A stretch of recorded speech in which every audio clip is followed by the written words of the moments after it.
Don't move to Orlando, Florida before you consider these 5 key factors that impact your cost of living and your peace of mind here in the Orlando real estate market. And make sure you stay tuned to the end because the bonus item could perhaps be the biggest factor for your real estate move. Hi, I'm Charlie Peterson with the Peterson Group at Keller Heritage Realty, servicing the North Orlando area here in Central Florida. We would love to help you relocate from anywhere across the United States or here within the local real estate market. So feel free to reach out to us on the phone number on the screen, and don't forget to hit that like and subscribe button. So the first of the 5 factors is going to be the 4-point inspection items. 4-point stands for roof, electrical, plumbing, and HVAC. And these can make a huge factor on, one, the cost of repairs that you may be facing soon after buying. It could impact the cost of insurance, and it could impact just overall quality, peace of mind on whether or not you've got a young HVAC or an old HVAC unit. Commute times is a second big thing to consider, and this could widely range depending on if you're near a highway or if you're taking only back roads, because stoplights in high traffic areas north of Orlando, such as 1792, 436, or 434, could widely range your commute times versus taking like I-4, 417, or 429.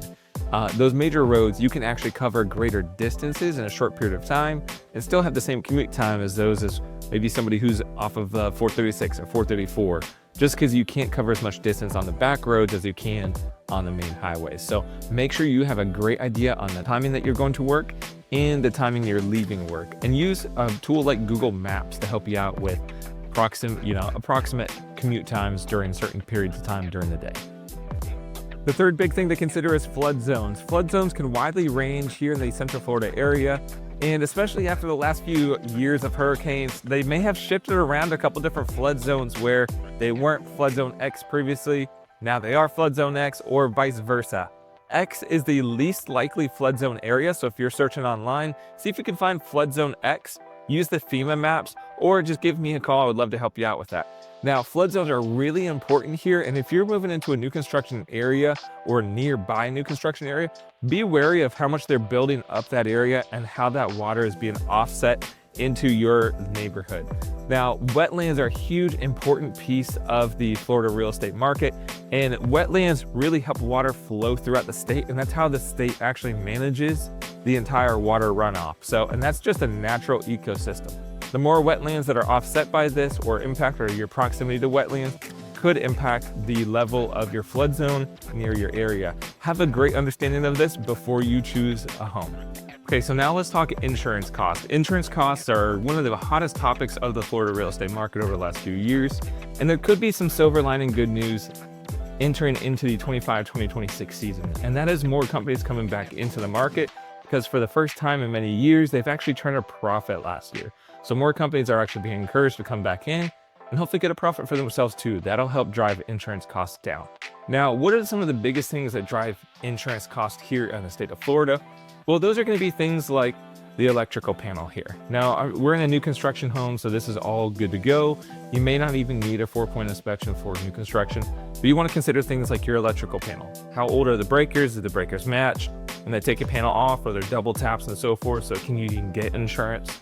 You're also going to want to consider things like the air handler in here. What is the age of this unit, both the outside and the inside unit? So this is the handler, the compressor is outside. You want to make sure that these are all of good age too. The other things that are going to impact your insurance costs significantly would be flood zones, like we talked about, pool cages. Pool cages are a huge factor into the insurance costs, and then the age of the roof. Now, another thing to think about, if the home's over 25 years old, many insurance carriers will require that 4-point inspection. If it's less than 25 years old, they may not require it. So something for you to consider. If you have any questions on that, reach out to me on the phone number on the screen below. The 5th big important factor for you to consider before moving here to Florida is the property taxes. Now, one of the most misleading things online for property taxes will be on Zillow, Realtor.com, whatever major portal you're using to do your home search. The taxes there will likely vary, because here in the state of Florida, we have something called the homestead exemption. And if a home has been owned for many years, or if somebody ported over a lot of homestead exemption, the taxes could be way lower on that property than it would be for you. Doesn't mean that the property is assessed at a different amount than it would be, but their tax exemptions could be a lot higher than what you may get as a first-time Florida homeowner. Now, another thing that just hits a lot of people by surprise is going to be property taxes on new construction. So what'll often happen is taxes, like on the vacant lots behind me, they're taxed at a couple $100s a year, and your loan servicer, if you're taking out a mortgage, may not recognize that or recognize that the taxes are going to change significantly. So your mortgage payment could jump up tremendously after your first year of ownership in the new construction community. Something for you to consider and make sure you're aware of. I've heard a lot of people getting burned by this, and I don't want you to forget about that yourself. Now, here's the bonus tip that could perhaps be the biggest factor for you when you're moving to the Orlando area, and that is considering new construction versus resale. The big thing I want you to know here is if a builder is having to offer low interest rates, closing costs, or design fees, any kind of massive contributions, they're having these big sales, the odds are they can't actually sell the homes at the prices that they're listing them at unless they were to give all of that away. And that should give you a red flag that, hey, maybe this home isn't worth that much on the purchase price. So let me look at some resale homes in that same community. Now, if low interest rate, closing cost contribution are absolutely the most important factors for you, then yeah, those are great deals. It's hard to beat that monthly payment. But if you're looking for equity standing in your home, check out the resales in a similar neighborhood. I've just been contacted by too many people who are upside down on their new construction home because they took advantage of all the builder options, all the incentives, low interest rates, and so forth, and they paid a little bit more on that purchase price that they're not going to recoup in a short period of time.